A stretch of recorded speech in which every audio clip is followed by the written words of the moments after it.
Cole Stratton had built his life on flawless precision. Every number added up. Every detail fell into place. Every corner of his empire gleamed under his unbending control. But the day Lila Hart walked into his tower, tripping over her own scarf and scattering chaos with a laugh too bright for steel and glass, he discovered that precision was no match for catastrophe, and catastrophe had never looked so irresistible.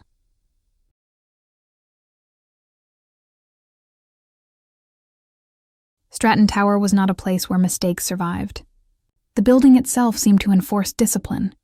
Every slab of polished marble, every spotless glass wall, every executive in their tailored suits moving as though synchronized by some invisible metronome. Order was absolute, until Lila Hart arrived. She pushed through the revolving door with more determination than grace, a tray of coffees wobbling precariously in her hands, an overstuffed tote bag bumping her hip, and a scarf that seemed intent on strangling her as it wrapped itself around her shoulder.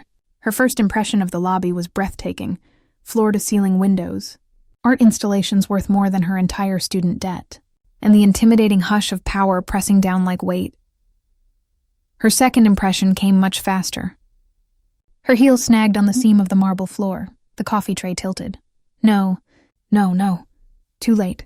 One of the cups flew free, spinning in slow motion before gravity sent it splattering across the open laptop of a man in a three-piece suit. The liquid hissed as it seeped into the keys. The executive yelped, jerking the device upright as though shaking it would magically undo the catastrophe. Lila gasped, lunged forward, and promptly dropped her folder. Papers shot out like startled pigeons, floating across the pristine marble. She dropped to her knees, tissues already in hand, trying to blot the spreading stain while still balancing the remaining coffees. Her scarf, traitorous as ever, snagged on the laptop cord. When she yanked it free, she nearly yanked the entire laptop onto the floor with it. Oh my gosh. I'm so sorry, she babbled, shoving tissues at the keyboard, dabbing frantically while the man sputtered curses. And then, because it was what her nerves always did when disaster peaked, she laughed. It slipped out in a burst, bright, breathless, unself-conscious. Not mocking, not cruel, just helpless, incredulous laughter at the sheer absurdity of her own existence. Heads turned across the lobby. Assistants whispered. Security guards shifted uneasily. This was Stratton Tower, where laughter was rarer than miracles. And from the far side of the lobby, Cole Stratton looked up. He had been reviewing figures on his tablet, preparing for the morning board meeting. He never paid attention to lobby noise. His mind filtered distractions with ruthless efficiency. But this sound sliced through the silence like sunlight. He turned his head, and his eyes landed on her. She was a storm in the middle of his immaculate lobby, hair half escaping its bun, cheeks flushed, scarf tangled like seaweed, coffee dripping onto marble while papers drifted like confetti, and she was laughing. Cole froze. For a man who prided himself on unshakable composure, it was microscopic. But to him, it felt seismic. Something snagged in his chest, his pulse quickening without permission. His throat tightened. Ridiculous, he told himself. She was clumsy, chaotic, completely out of place. Yet something about the way she looked at the world, as though even catastrophe could be funny, lodged itself beneath his skin. The elevator chimed. Lila scooped up her folder, pressed the coffees against her chest, and darted toward it with the determination of someone sprinting away from embarrassment. Cole, by instinct, stepped forward and pressed the button. The doors slid open. "Oh, thank you," she said breathlessly, flashing him a harried smile as she stumbled inside. "You have no idea, today's been, wow." "Not great," her laugh returned, softer this time, almost conspiratorial. Vanilla and sugar clung faintly to her clothes, as though she had walked straight out of a bakery. She shifted the coffee tray, oblivious to the fact that one cup had sprung a leak, dribbling a dark trail onto the elevator's immaculate floor. Cole noticed. He always noticed, yet instead of irritation, he felt something stranger. Amusement, curiosity, an unsettling awareness of how her presence filled the small space, brighter than the chrome walls and fluorescent lights. She didn't know him. That much was obvious. Any other employee would have stiffened, bowed their head, murmured Mr. Stratton with rehearsed deference. She looked right at him, unguarded, as if he were just another man sharing the elevator. He found himself staring. There were flecks of gold in her eyes. He had never noticed details like that before. The elevator dinged at the executive floor. She bolted out, nearly colliding with an assistant, papers fluttering in her wake. Her laughter echoed faintly down the hall as she chased after them. The doors slid shut again. Cole remained inside, motionless. The rest of the day should have swept her from his mind.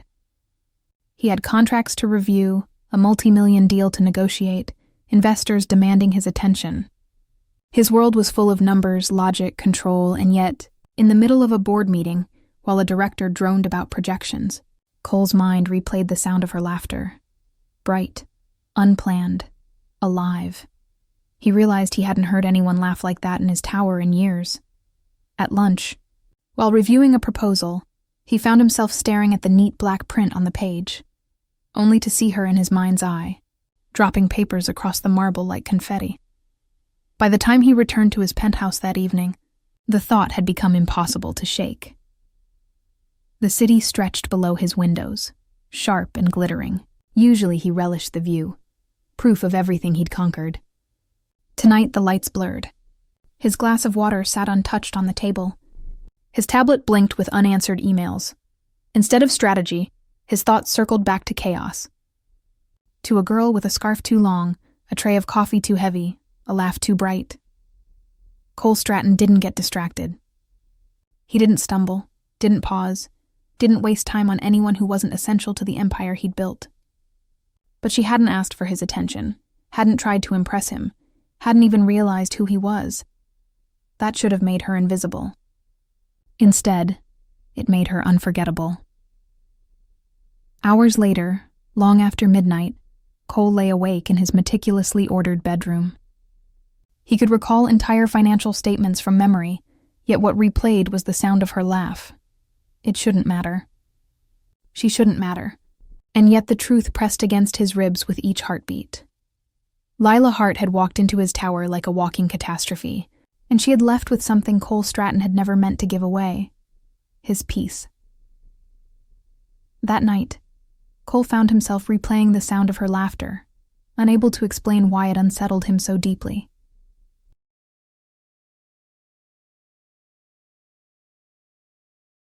Cole Stratton prided himself on precision.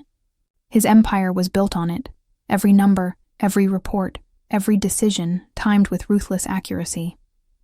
There was no room for error, no tolerance for slip-ups. In his world, mistakes were simply another word for weakness. Then there was Lila Hart. It had been only 3 days since she joined Stratton Industries, and already she had left behind a trail of chaos so colorful it could have been cataloged as a disaster exhibit. Cole should have dismissed her after the first day, after the coffee spill incident that fried an executive's laptop and the copier jam caused by her scarf. But for reasons that defied logic, he hadn't. Instead, he found himself watching her from the corner of his eye, studying how she carried her catastrophes with laughter instead of shame. And that laughter. God help him, it followed him everywhere, echoing in his thoughts when it should have been numbers, plans, and market shares. The second week of her employment began with something that should have been simple: file organization. Cole expected efficiency, but what he got was a masterclass in folly. Lila had been assigned to relabel contracts in the archive room. A mindless, menial task, one Cole assumed even she couldn't manage to complicate. Until she did. Halfway through his morning, his assistant nervously informed him that there had been a mix-up. Cole descended into the archives expecting some minor mistake. What greeted him instead was a horror show of misfiled contracts, agreements swapped, labels switched, entire divisions now living under the wrong names. Cole's jaw tightened. How, he asked, does someone confuse the renewable energy files with international defense contracts? Lila, standing amid towers of paperwork that leaned like drunken skyscrapers, blinked up at him with wide, apologetic eyes. Well, in my defense, both start with the letter R, and the folders are nearly the same shade of blue. It's practically a trap. She said it like the world itself conspired against her, like she was the innocent victim of stationary sabotage.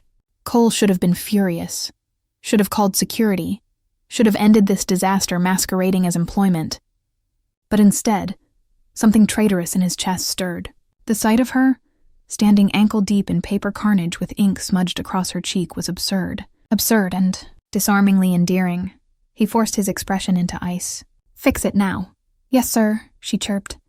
Saluting him with a pen, she immediately dropped into the mess of files. Cole left before the corner of his mouth could betray him with a smile. By lunchtime, the chaos had escalated. The smell of burning reached his office first, a sharp, acrid scent that curled through the vents. Cole's brow furrowed as alarms blared through the building, shrill and merciless. Employees scrambled from their desks, muttering about fire drills gone wrong. Cole strode into the hallway, issuing orders, until he saw the source, Lila Hart. She stood in the kitchenette, clutching a blackened bag of popcorn that smoldered faintly, the microwave door still open as smoke poured out. Her eyes darted to Cole like a child caught red-handed. "I was just trying to make a snack," she babbled, waving at the charred remains. Who knew popcorn could be so flammable? Cole stared, silent, as the building's fire alarm continued to wail overhead, sprinklers threatening to activate. Executives scowled, interns whispered, and someone fanned the air with a binder. Of all the catastrophes she had unleashed so far, this one should have been the last straw. But when Cole opened his mouth, what came out wasn't fury.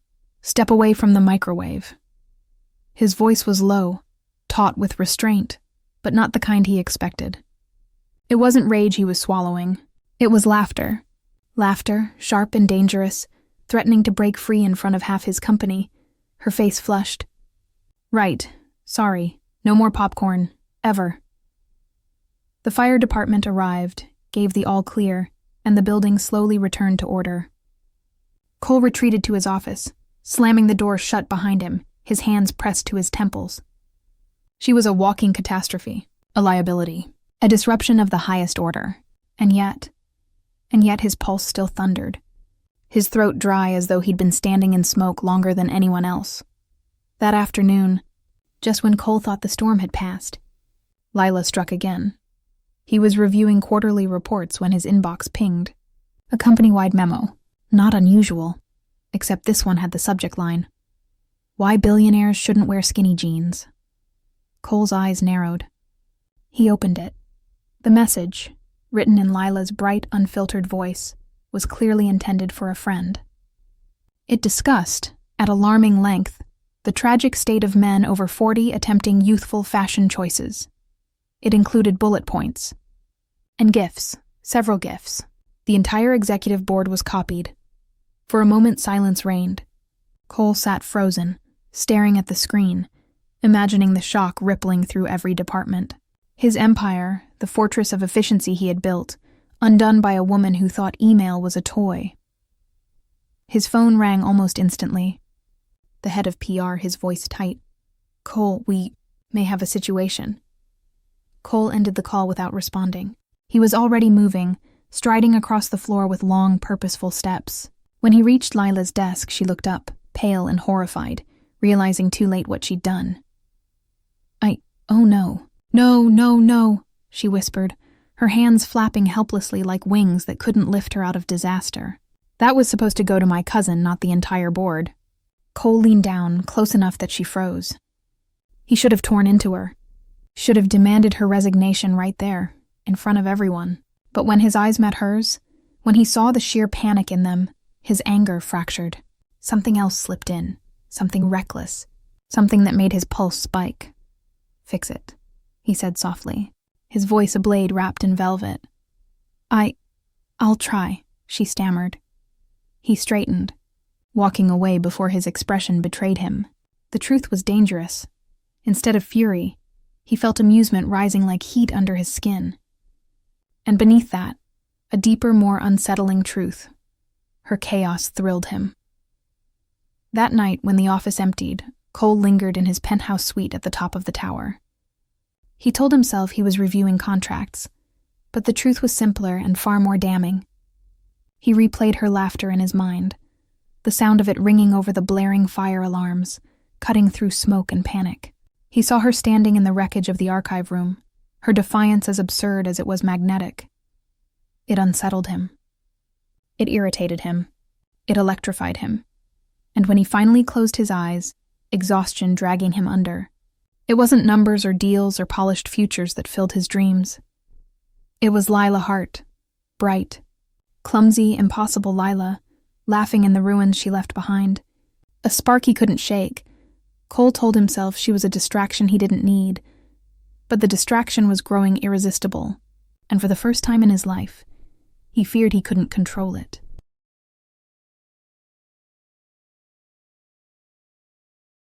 The glass tower of Stratton Industries was a marvel of modern architecture. Sleek, towering, all angles and precision, it mirrored its owner in every way, cold efficiency wrapped in steel and glass. But on that Wednesday morning, all of Cole Stratton's carefully cultivated order fractured in the span of a few seconds, trapped between floors with the one woman who seemed born to dismantle his life. It began innocently.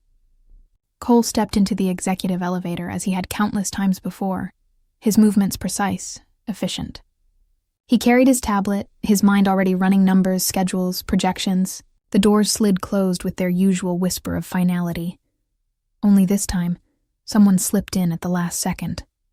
"Hold the door," a voice called, breathless. The sensor caught just in time, halting the doors before they sealed.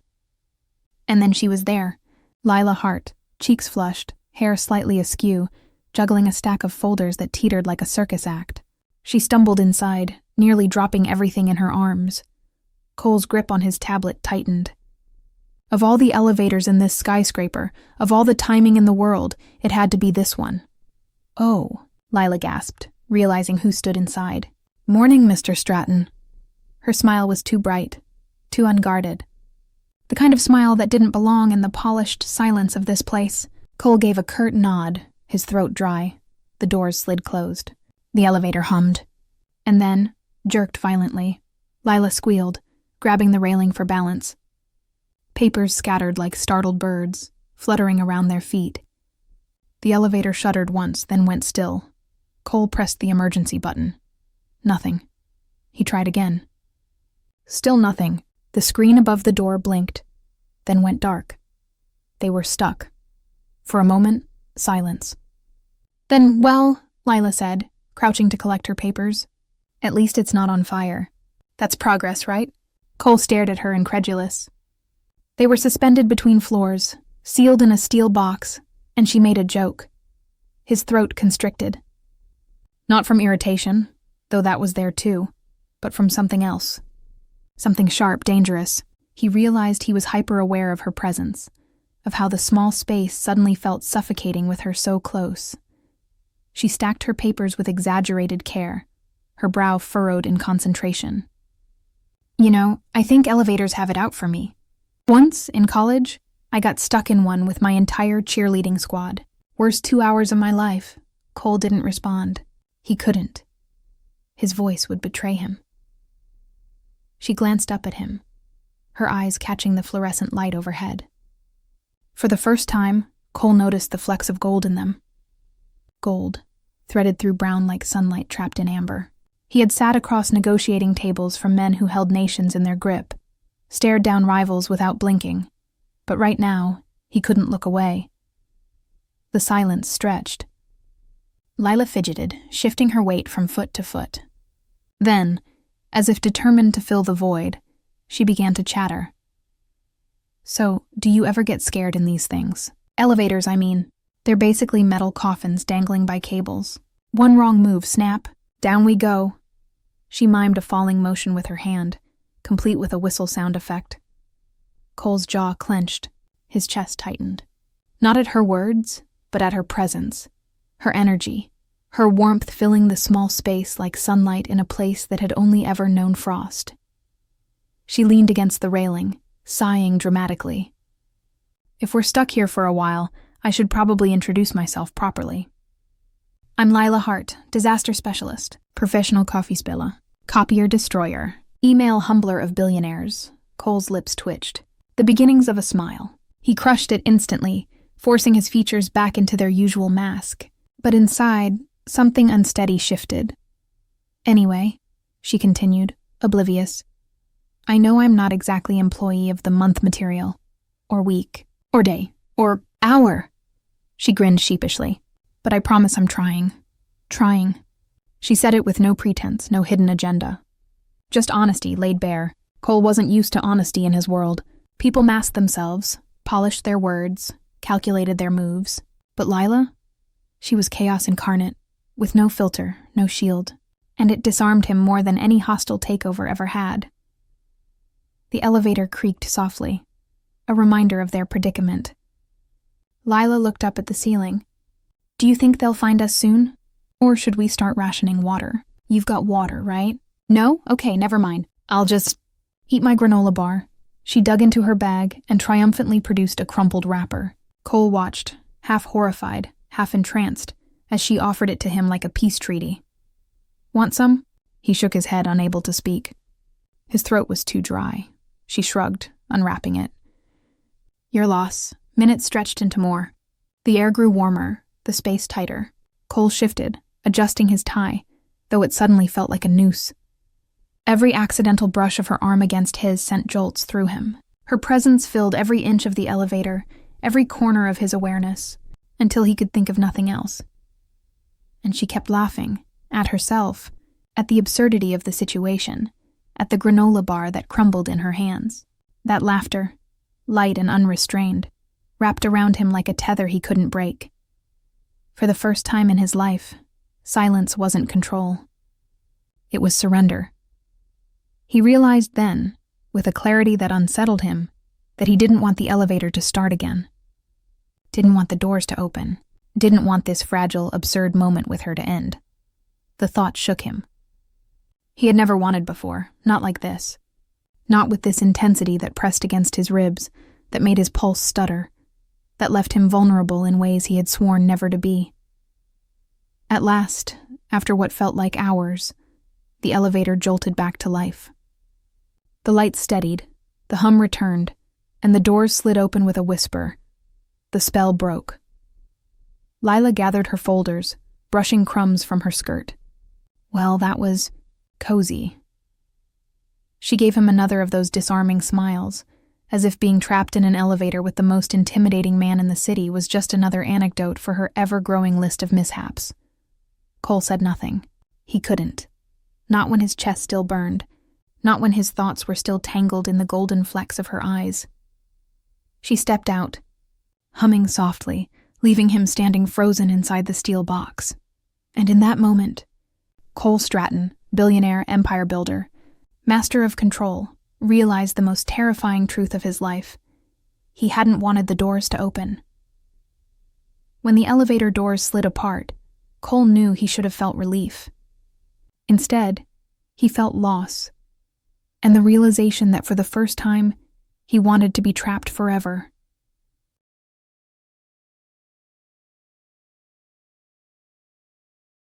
Cole Stratton had never noticed the sound of a pen scratching on paper during his board meetings.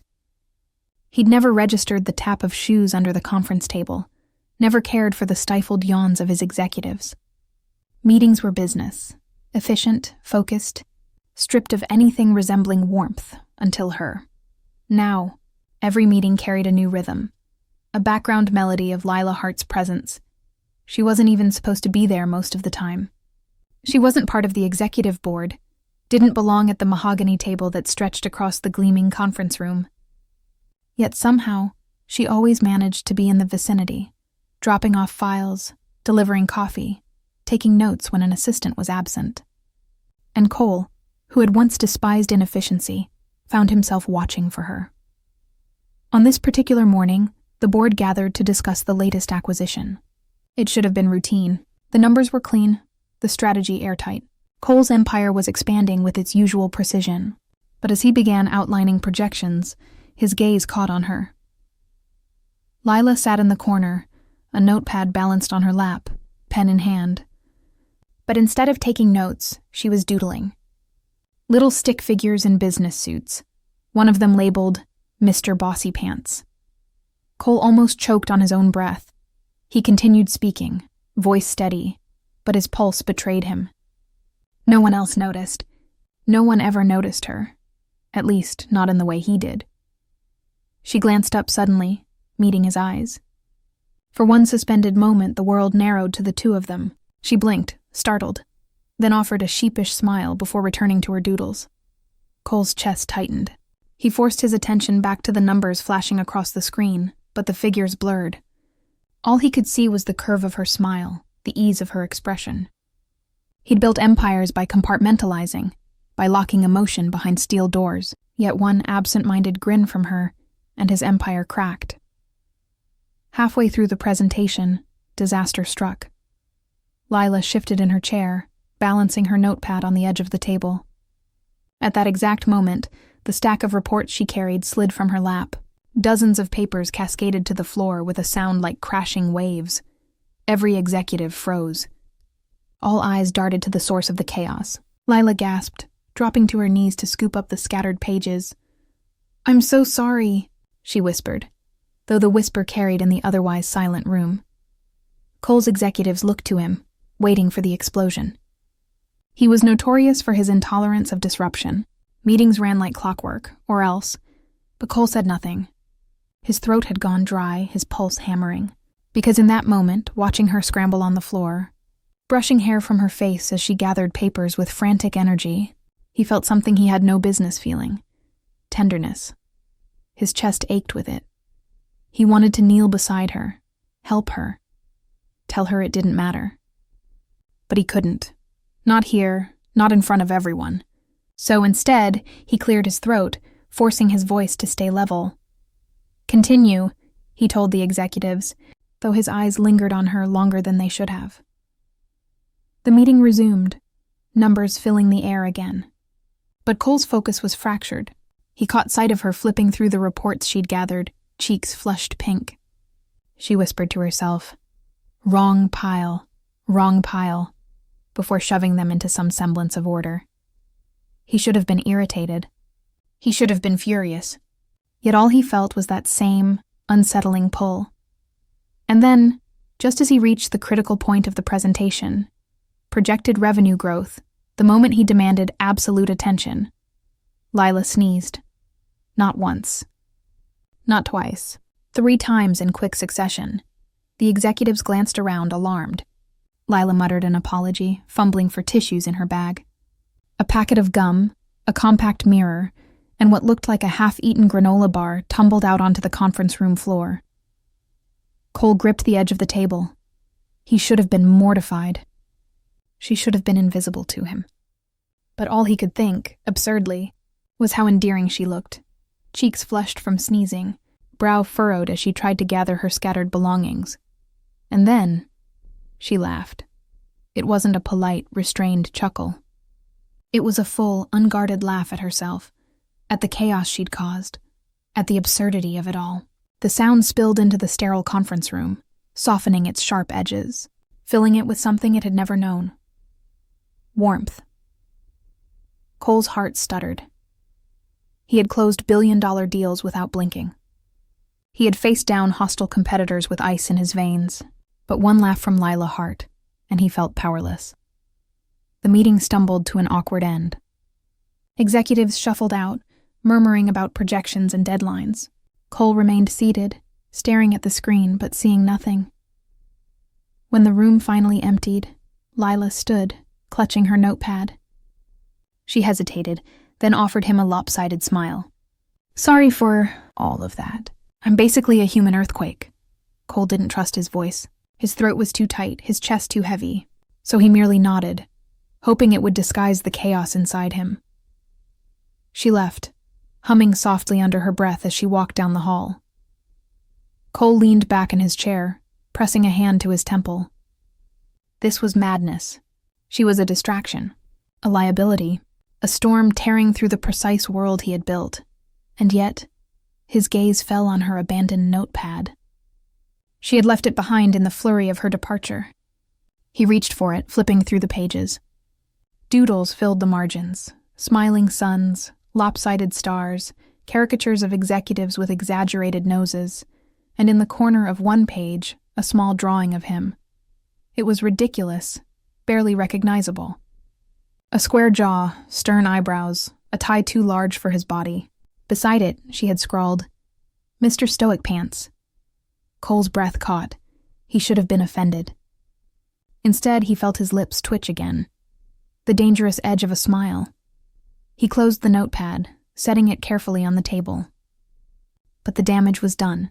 For the rest of the day, every time he tried to focus on numbers, on strategy, on empire building, all he saw was that doodle. All he heard was her laughter. All he felt was the echo of her presence, lingering long after she had gone, and it terrified him. Because Cole Stratton, who had mastered control in every aspect of his life, was losing control over the one thing he could never afford to: his heart. Cole caught himself smiling at her absent-minded doodles during a board meeting, and it terrified him more than any hostile takeover ever had.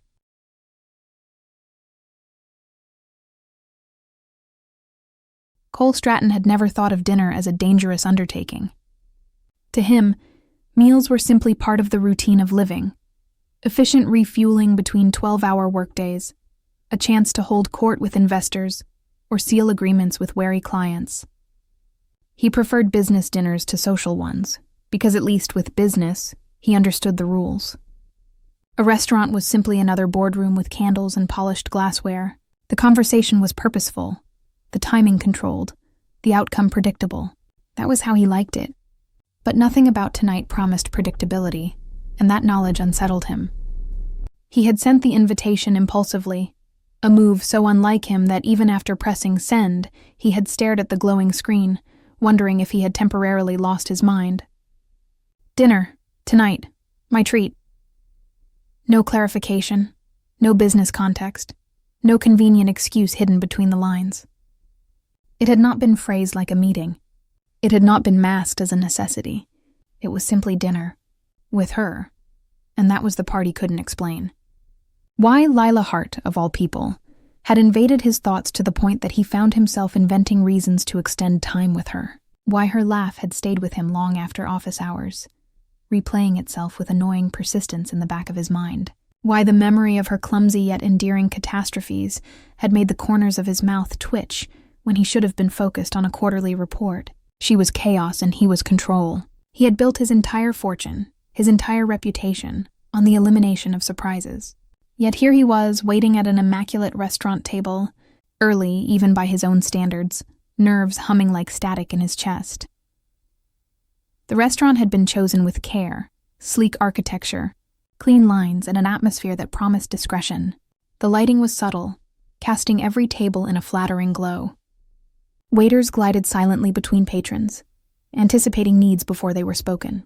Everything about the setting whispered refinement, elegance, perfection. Exactly the kind of place where nothing could go wrong.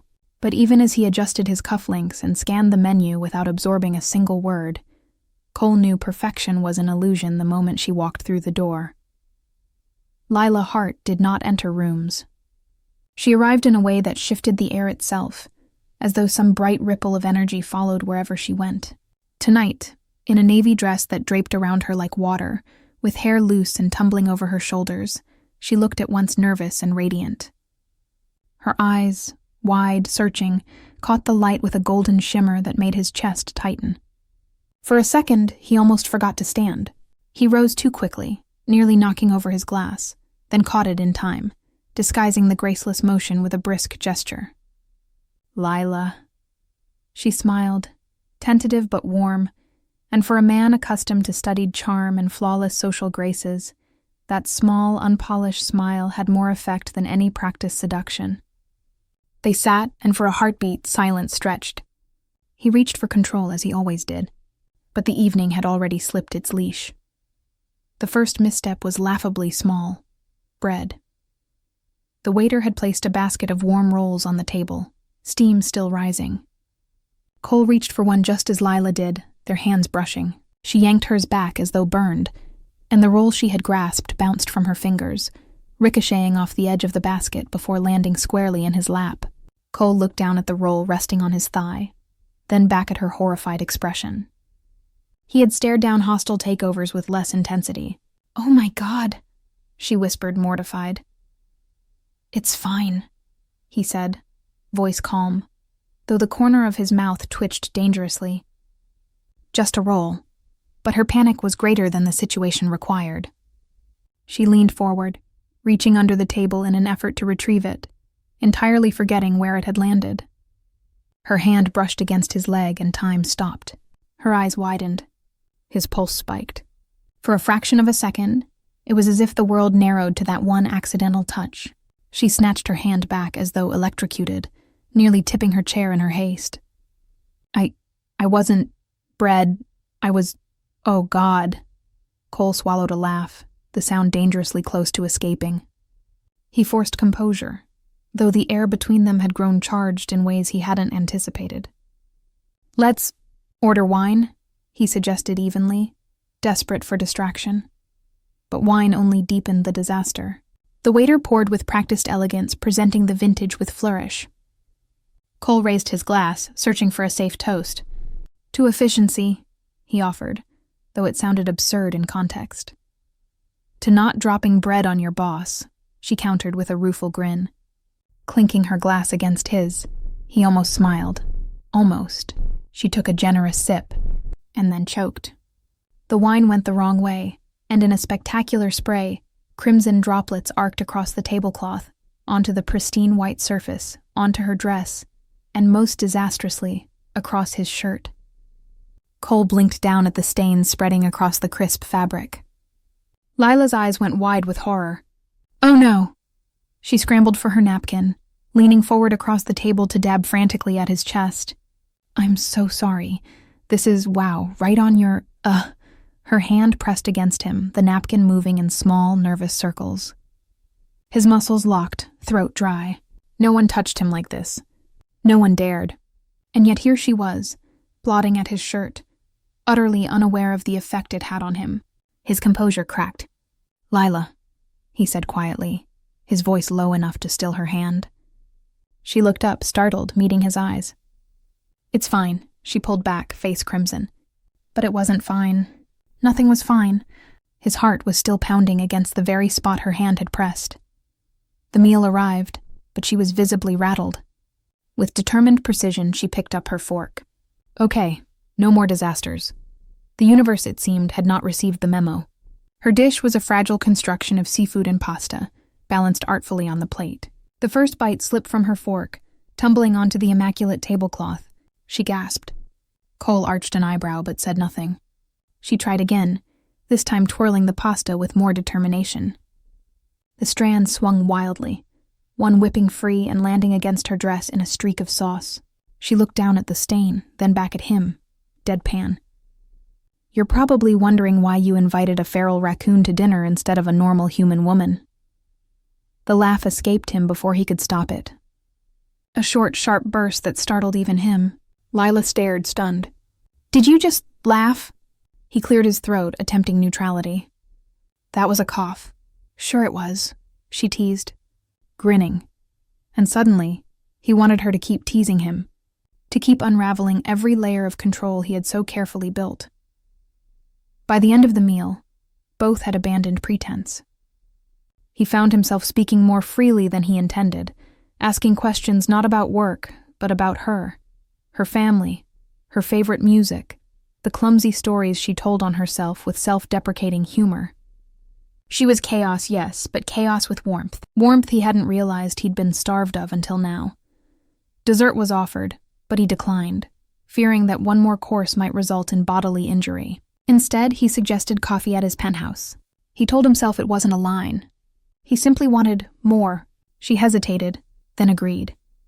The penthouse was everything the restaurant had been, sleek, polished, efficient. Floor-to-ceiling glass offered a sweeping view of the glittering city skyline. He had never thought of it as lonely, only impressive. But as she wandered through, her expression open with wonder, he suddenly saw it differently. Empty. Cold. "Wow," she whispered, pressing her hand against the glass. "It's like floating above the world." He stood beside her, watching her reflection in the glass. She looked so small against the vast backdrop, and yet she filled the room more completely than the skyline ever could. "Do you ever get tired of it?" she asked. "Tired of what?" "All this." She gestured to the wealth, the view, the perfection. "Doesn't it ever feel cold?" Her words slipped past every defense. He had never admitted it to anyone. But with her, the truth came without resistance. Yes, sometimes. She turned to him then, eyes soft, searching. I think warmth matters more than perfection. He couldn't look away. For a moment, the silence between them was charged, heavier than any boardroom stare-down he had ever endured. He had faced ruthless competition without flinching. But the urge to close the distance between them terrified him more than anything. His throat went dry, his pulse unsteady. He could not risk it, not yet. Coffee? He said instead. She smiled, easing the tension. Coffee sounds great. But as he prepared it, her words lingered in his mind, echoing louder than the city outside. Warmth mattered more than perfection, and maybe, just maybe, she was proof of it. That night, when she left, he found himself standing at the glass wall alone, staring at the skyline that suddenly seemed far less impressive. Cole had built his life on flawless perfection, yet one dinner with Lila left him shaken by the realization that perfection had never once made his heart race. Only she did.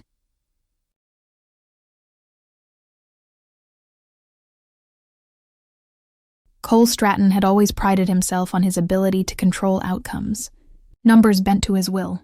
Markets moved when he whispered. Competitors crumbled because he knew how to wait, how to strike, how to claim victory without breaking stride. But nothing, absolutely nothing, had prepared him for the ungovernable irritation that seared through him when he saw another man making Lila Hart laugh. It happened on an ordinary Tuesday morning.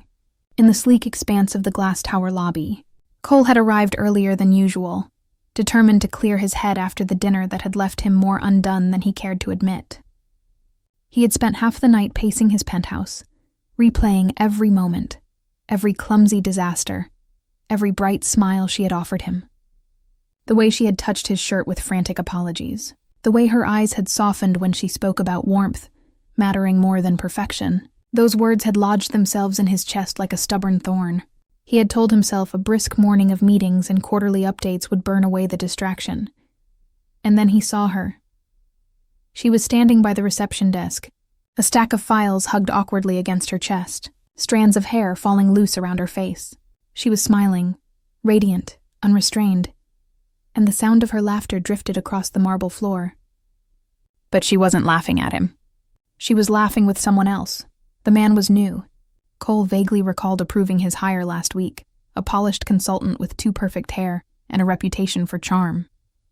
The type of man who thrived on easy confidence and practiced banter. And there he was, leaning just a fraction too close to Lila, making her laugh in a way that sliced through Cole's composure like a blade. He told himself to keep walking. He told himself it didn't matter, but his legs refused to obey. He stopped, eyes narrowing, jaw tightening. He had never believed in jealousy, had considered it a weakness, an indulgence of men who lacked discipline. But what he felt now wasn't weakness. It was sharp, fierce, and utterly consuming. The man said something else, and Lila threw her head back with a giggle. Cole's throat went dry. That laugh belonged to him. He had no right to claim it, no reason to stake ownership. But the primitive certainty roared inside him all the same. His chest constricted, pulse quickening. For the first time in years, he felt outmatched, and it wasn't in a boardroom. It was here, in the simple, terrifying territory of human affection. He strode forward, the click of his shoes loud against the floor. Lila noticed him instantly, her smile faltering into something softer, more uncertain. She adjusted the files in her arms, eyes wide. "Mr. Stratton," she said quickly, as though caught doing something wrong. The consultant straightened, offering a respectful nod. But Cole barely acknowledged him. His gaze locked on Lila, too sharp, too intense. "You're late," he said curtly, though he knew she wasn't. Her brows knit in confusion. I don't think I am—" "Follow me," he interrupted, already turning toward the elevators. He didn't wait to see if she obeyed. He knew she would. Inside the elevator, the silence pressed thick between them. She shifted nervously, hugging the files closer, while he stood rigid, staring at the illuminated floor numbers. He wanted to say something, anything, but the words caught in his throat. He didn't want to admit that the sight of her laughing with another man had unraveled him. He didn't want to confess that for the first time in his life, He was terrified of being replaced, of being irrelevant to someone who had somehow become indispensable to him.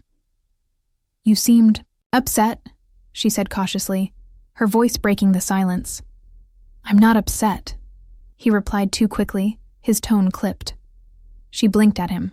"Okay, not upset, just glowering hard enough to scare the mailman." Despite himself, the corner of his mouth twitched. She had that effect, softening even his sharpest edges.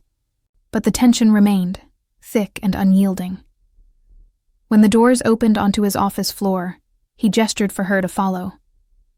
She trailed behind, clearly uncertain, until they reached his office. He closed the door with more force than necessary, then turned to face her. "Who was that?" he demanded, her brows shot up. "Who was— Oh, you mean Ryan? The new consultant?" "Yes." The word was short, almost bitten off. She tilted her head, studying him. "He was just being friendly." "Too friendly," Cole muttered before he could stop himself. Her lips parted in surprise, then curved into a small, incredulous smile. "Wait, are you jealous?" The word hung in the air like a spark. He stiffened, jaw clenched. Jealous. It was absurd. He didn't get jealous.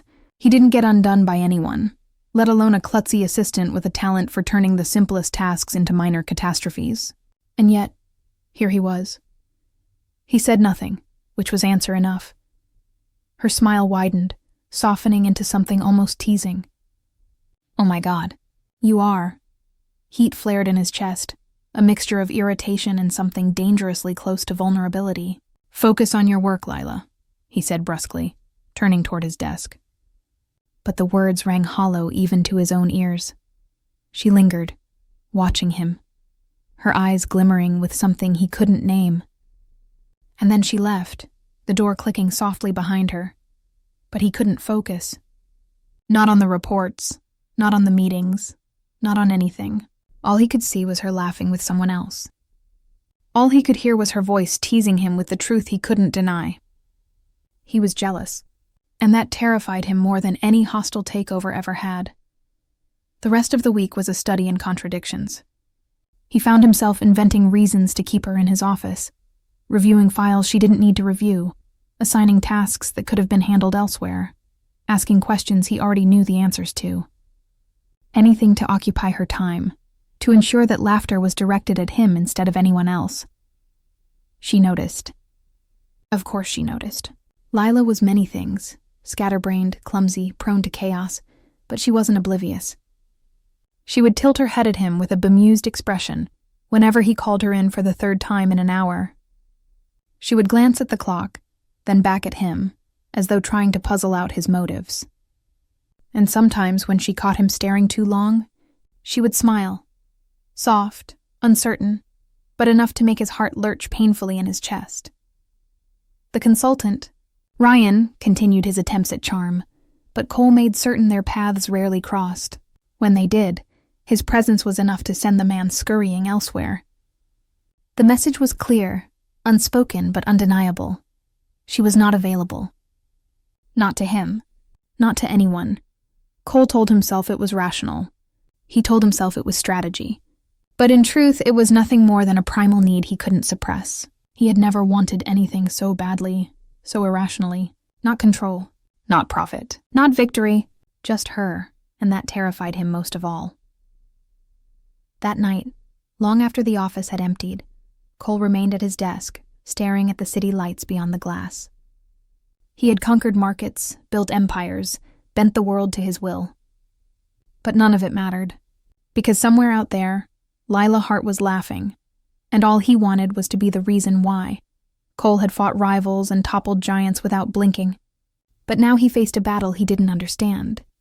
One for Lila's laughter, her attention, her heart. And for the first time, he wasn't sure how to win.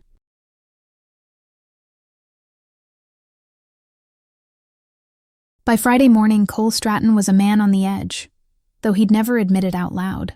His staff moved through the office with an extra layer of caution, as though sensing the storm of restraint in their boss's jawline and clipped tone. He wasn't shouting. He wasn't even visibly angry. But the tension hummed off him, invisible but heavy, like the static before lightning. Lila noticed. Of course she did. She always noticed. She arrived balancing a cardboard tray of coffees, already apologizing before she reached his door. One is probably lukewarm and the lids don't match. But you said you wanted 3, though honestly, that seems like a lot for one person unless you're planning to pull an all-nighter, in which case you'll need snacks too. Oh no, I spilled. Don't move. He didn't move. He never did. He simply stood, watching her panic as a splash of latte dotted the floor just shy of his desk. She fumbled with napkins, dropped 2, and tried blotting at the spot with the cuff of her sleeve. Lila. His voice was low, measured. She froze, napkin midair. Yes, Mr. Stratton? Leave it. But it'll stain. Leave it. She straightened, biting her lip, clearly puzzled by the gravity in his tone. When she finally set the coffees down and tucked her sleeve back, he exhaled slowly, fighting the words crowding his throat. He wanted to tell her he hadn't stopped thinking about her laugh. He wanted to say the sight of her talking to Ryan had burned into him like a brand. He wanted to admit the truth he'd spent a week denying. Instead, he said, "You're coming with me."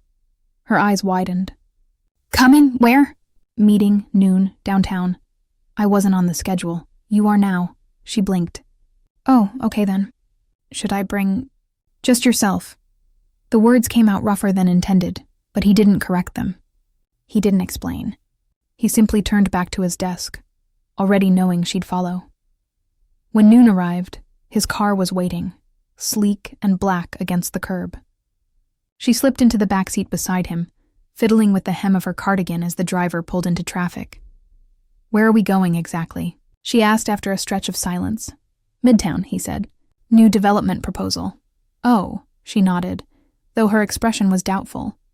And you? Need me there? Yes. Why? He didn't answer.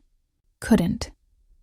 Not without admitting that he needed her presence like oxygen, that her absence was no longer tolerable. So he stared out the window, jaw clenched, while she bit back more questions. The meeting itself was nothing extraordinary. Charts, projections, investors with carefully rehearsed enthusiasm. Normally, Cole thrived in these rooms, his voice commanding attention, his authority absolute. But today he kept glancing at her. She sat in the corner, scribbling notes that likely made no sense, her pen tapping nervously against the pad. She smiled at one of the investors when he made a joke, and Cole's pulse tightened in irrational response. He forced himself back into the numbers, but the shift had already begun. He was no longer the man who entered a room to dominate it. He was the man who measured the light in someone else's smile. Afterward, instead of heading straight back to the office, he told the driver to take them to the river. The river? Lila asked, startled. Yes. She peered out the window as the car curved toward the waterfront, the city skyline glittering behind them. Is this part of the development tour? No. Then why? Because I said so. She huffed but didn't argue further. When the car stopped, he stepped out first, then offered her his hand. She hesitated only a second before taking it, her fingers small and warm in his. The contact lingered longer than necessary, and when she finally pulled away, he felt the absence acutely. They walked along the promenade, the river rippling silver in the afternoon sun. He hadn't planned this. He hadn't planned anything beyond removing her from the orbit of anyone else for a few hours. But now, with her beside him, he found himself speaking words he hadn't meant to. I don't like it, he said quietly. She glanced at him. Don't like what? When other men make you laugh. Her steps faltered. She stared at him, eyes wide, mouth parted. You actually said that out loud? Yes, that's... She shook her head, half laughing in disbelief. That's ridiculous. I laugh at lots of things. You can't... I don't care. His voice was sharper than he intended, but he pressed on. I don't want to see it. Not from him. Not from anyone. She stopped walking entirely, folding her arms across her chest. So what? You're going to police who talks to me now? That's insane. You're my boss, not my... She broke off, cheeks flushing. Not your what? He pressed, though his heart hammered at the implication. She swallowed hard. Not my anything. The words sliced through him, but he didn't flinch. He simply stepped closer. So close the river breeze caught her hair and lifted it against his suit. "That's not true," he said, voice low. Her breath caught, eyes flickering between his. For one suspended moment, the world narrowed to the space between them. He could see every freckle on her cheek, every tremor in her hands as she tried not to fidget. He wanted to close the distance. He wanted to end the ache that had been building since the first time she stumbled into his office. But she turned first. She looked away, stepping back. "I can't," she whispered. "You're you, I'm me. It doesn't make sense." "It doesn't have to," he replied, softer now. "It just has to be real." She shook her head again, retreating another step. "I need air." And before he could stop her, she turned and hurried down the promenade, leaving him standing alone against the skyline. Cole had negotiated billion-dollar contracts without breaking a sweat. But he couldn't negotiate this. He couldn't dictate her heart. All he could do was watch as the woman who had dismantled his certainty walked away, leaving him with nothing but the pounding realization that the shift was already irreversible. When she finally returned to the car 20 minutes later, cheeks flushed and eyes suspiciously bright, neither of them spoke. The silence stretched all the way back to the tower, thick with the weight of words unsaid. But Cole knew one thing with startling clarity. He had reached the point of no return. This wasn't about distraction anymore. It wasn't about amusement or irritation or even jealousy. It was about need. And he had never needed anything the way he needed her.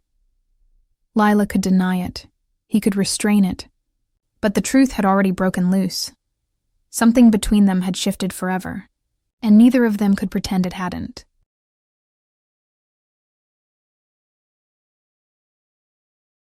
The office was unusually quiet that night, the kind of stillness that pressed against the walls and made every sound echo sharper than it should.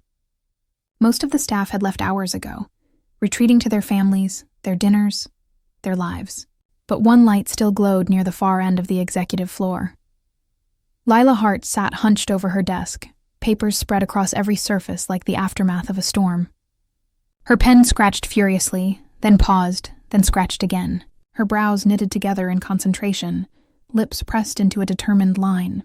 Beside her sat a half-eaten cookie, crumbs scattered like confetti, and a faint streak of flour dusted across her cheek, as though she had somehow collided with her own baking earlier in the day. Cole Stratton stood in his office doorway, watching her. He should have gone home. He should have been halfway across town by now, glass of whiskey in hand, preparing for another night of restless attempts at sleep. But when his driver had asked if they were heading out, he'd found himself saying no. He had dismissed him instead and returned to the building alone. He'd told himself it was to catch up on numbers, to review the latest development proposal. But the truth had always been simpler, more dangerous. He wanted to see her. Now, leaning against the frame, he couldn't remember the last time he had felt so disarmed by something so ordinary. The sight of her bent over paperwork, muttering softly under her breath as though coaxing the numbers to cooperate, tugged at him in ways nothing else could. She was a mess of contradictions, careless yet earnest, chaotic yet somehow grounding, and she had no idea that she had shifted the gravity of his entire world. He crossed the hallway quietly, his footsteps absorbed by the thick carpet, until he was standing just behind her desk. "You're still here," he said. She jumped, nearly knocking over her cup of pens. "Oh my gosh." She pressed a hand to her chest, eyes wide. "You scared me." "You're the one haunting the office after hours," he replied, voice low, but softened by something he couldn't conceal. She glanced at the spread of documents and sighed. "I messed up one of the reports, again. I thought if I stayed, I could fix it before anyone noticed in the morning." She hesitated, then looked up at him with a sheepish smile. "Too late for damage control?" He studied her for a long moment, then shook his head. "Not too late." Her smile faltered under the intensity of his gaze, and she ducked her head again, scribbling notes as though the pen could shield her from the weight of his attention. "You didn't have to check on me, you know. I'm sure you have more important things to do." "I don't," he said simply. Her pen stilled. She blinked, then laughed nervously. "Right. because a billionaire has nothing better to do on a Thursday night than babysit his disaster-prone assistant. He stepped closer, his shadow stretching across her desk. "Don't call yourself that." She looked up again, startled by the edge in his tone. "Disaster-prone? I mean, it's not exactly untrue. It's not the word I'd use." Something in his voice, low, deliberate, almost raw, made her throat tighten. She swallowed and tried to look away, but his eyes held her there, locked like gravity. For one suspended second, neither moved. The silence was thick, charged, alive with everything unsaid. Cole's chest rose and fell with uneven breaths, each one louder in his ears than the hum of the office lights. He had never been so close to saying something he couldn't take back. He wanted to tell her she was the reason he couldn't sleep. That he replayed her laughter at night like a song he couldn't stop humming. That every misstep, every fumble, every clumsy accident had somehow become the most precious parts of his days. He wanted to tell her he was falling, hard and fast, in a way that made no sense and terrified him more than any deal he'd ever risked. But he didn't. Because she was looking at him with eyes too open, too unguarded, and if he said it now, he feared he would break the fragile line between them that had only just begun to draw itself. So instead, he forced a smile, small, restrained. "Finish your report," he said. "I'll drive you home." Her shoulders relaxed, though she still looked faintly puzzled. "You don't have to." "I want to." Again, the truth slipped out before he could temper it. Her cheeks flushed, but she nodded and returned to her work, her pen trembling slightly as though the admission had unsettled her too. He stayed there, silent, watching her until her eyelids drooped with exhaustion. She yawned, blinked, then yawned again. Within minutes, her head tipped sideways, resting lightly on her arm, pen slipping from her hand. Cole's breath caught. She was asleep. Right there, in the middle of paperwork chaos, with a smear of flour still on her cheek and cookie crumbs dotting her desk, she had given in to exhaustion. And she looked untouchably beautiful. He reached out instinctively, then stopped himself, fingers hovering inches from her face. He wanted to brush the flour away, to trace the line of her jaw, to commit every detail to memory. Instead, he curled his hand into a fist and lowered it back to his side, forcing restraint where his heart demanded surrender. Minutes stretched as he simply watched her. The rise and fall of her shoulders, the soft rhythm of her breathing, the faint curl of her fingers against the desk. She was a picture of simplicity, and yet she undid him more than the sharpest boardroom rival ever had. When she stirred, blinking awake, she found him still standing there. She sat up quickly, embarrassed. "Oh no, I didn't. I wasn't." "You fell asleep," he said gently. Her cheeks flushed. "That's so unprofessional." "It's human," he corrected. She ducked her head, biting her lip, and the vulnerability in the gesture nearly unraveled him.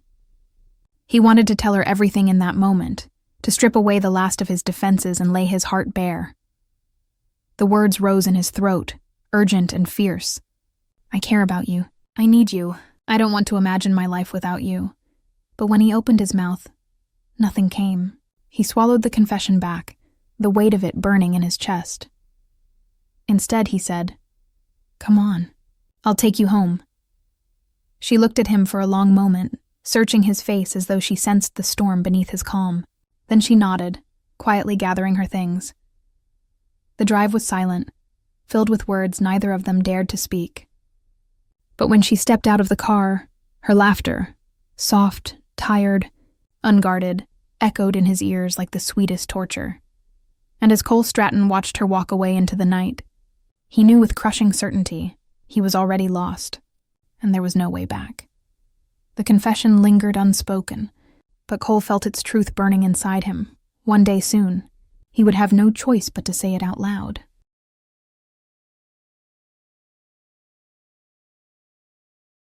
The office buzzed with chaos. It wasn't unusual when Lila Hart was involved. But today the storm seemed to swirl bigger, louder, more unstoppable than ever before.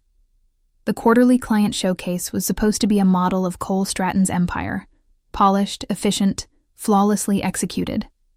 But from the moment the first projector failed, wires sparking faintly before fizzling to black, the sleek glass tower had trembled on the edge of disaster. And at the epicenter of it all stood Lila. She had tried to fix things. Of course, though fix was a generous word. In her scramble to reconnect the cables, she managed to knock over an entire tray of neatly stacked reports. They fluttered through the air like startled pigeons, scattering across the glossy floor as clients leaned back in alarm. In her attempt to collect them, she tripped on the strap of her own handbag, barely catching herself on the conference table as the water pitcher tipped. Spilling down one end in a glistening flood, Cole's executives looked horrified. Cole himself should have been livid, but all he could do was stare at her. The room may have been collapsing into shambles, but his heart thundered with something far louder than embarrassment. Because even as she darted about in frantic panic, muttering apologies, hair escaping its bun, cheeks flushed red, she shone brighter than anyone else in the room. Her chaos was sunlight breaking through the monotony of his carefully constructed world, and once again, he felt that unstoppable pull, an ache that told him she was the only thing in the room that mattered. And then came the moment. In her desperate rush to retrieve the last stack of papers, she slipped. One heel caught on the polished floor, and with a squeak of surprise, she pitched forward. Gasps echoed across the conference room, but before she could hit the ground, strong arms wrapped around her. Cole had moved before he thought, instinct faster than reason. One moment she was falling, the next, she was cradled firmly against him, her face inches from his chest, her wide eyes staring up into his. Time stopped. The scattered papers, the sputtering projector, the dripping water, all of it vanished into silence. There was only her, breath quick against his collar, eyes filled with something fragile and searching. His heart pounded so hard he wondered if she could feel it beneath her palms, which rested lightly against his suit jacket as though they had always belonged there. "You're safe," he murmured, voice rougher than he intended. Her lips parted, trembling slightly, and in that instant, Cole knew he couldn't hold it back any longer.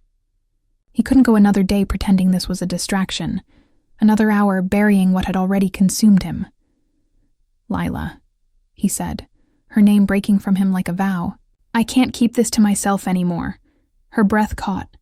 "I've spent years chasing perfection, order, control," he continued, every word pulled raw from his chest. "And then you walked into my office, tripping, spilling, laughing. You turned my world upside down, and I've never wanted it to be right side up again. His voice faltered, but his grip on her tightened. "I need you, not as my assistant, not as part of this company. I need you." The room seemed to tilt, as though the building itself leaned closer to listen. For a heartbeat, she just stared at him, eyes shimmering. Then a sound escaped her. A laugh, small and breathless, tinged with disbelief and wonder. You can't be serious. I've never been more serious in my life," he said. Her laugh trembled again, and then her eyes softened, filling with something that made his own throat ache. She raised one flour-dusted hand. When had she even been near flour today? And rested it lightly against his cheek. "I thought I was just the catastrophe in your perfect empire," she whispered. "The mistake you couldn't wait to be rid of. You're the only thing I don't want to lose." His words came out fierce, unguarded. "You're not a catastrophe, Lila. His voice cracked, and for once he let it. "You're everything." Her smile broke then, wide, radiant, unstoppable. And her laugh, the one that had first lodged itself in his chest, burst free, filling the room, except now it wasn't just a sound that unsettled him. It was a sound that anchored him, claimed him, remade him. The clients around them shifted awkwardly, whispering. Someone coughed. A dropped pen clattered across the floor. But Cole didn't care. He had built his empire on appearances, on perfection, on keeping everything under control. For the first time, he let it all go. "Cole Stratton," Lila said, shaking her head as though still disbelieving. "You're out of your mind." "Probably," he admitted. "But only when it comes to you." She blinked, eyes misting over, then let out a trembling breath. "Then I guess," her voice wavered, then steadied, "I guess it's a good thing I don't want you to let me go." The words hit him like a thunderclap. Relief and joy surged through him so fiercely that for a second he couldn't breathe. He hadn't even realized how afraid he'd been, that she might laugh it off, dismiss it, slip out of his life forever. But she hadn't. She'd chosen him. And as she leaned against him, still half in his arms from the fall that never quite happened, Cole knew with piercing clarity that this was where she belonged. The executives stared, mouths open. The clients shuffled, whispering furiously. But none of it mattered, because Cole Stratton, the man who had once believed love was nothing but weakness, stood in the middle of his crumbling showcase, holding the woman who had undone him entirely. And for the first time in his life, he felt whole. Lila grinned up at him, cheeks flushed, laughter spilling free again. "Well," she said, voice teasing despite the tears glistening in her eyes, "I guess you're stuck with me." And Cole, heart racing, throat dry, utterly undone, could only reply the truth. "I wouldn't have it any other way," he said, his arms locking around her as though they had always been meant to. For the first time, his heart felt steady. Not because the world was under control, but because it beat in rhythm with hers. And he knew then that she could trip 100 more times, scatter 1,000 more papers, set off every alarm in his empire, and he would never care. Because every fall, every stumble, every chaotic misstep would only bring her back to where she belonged, into his arms, into his life, into the heart of the man who could no longer imagine breathing without her. Her perfect, imperfect billionaire.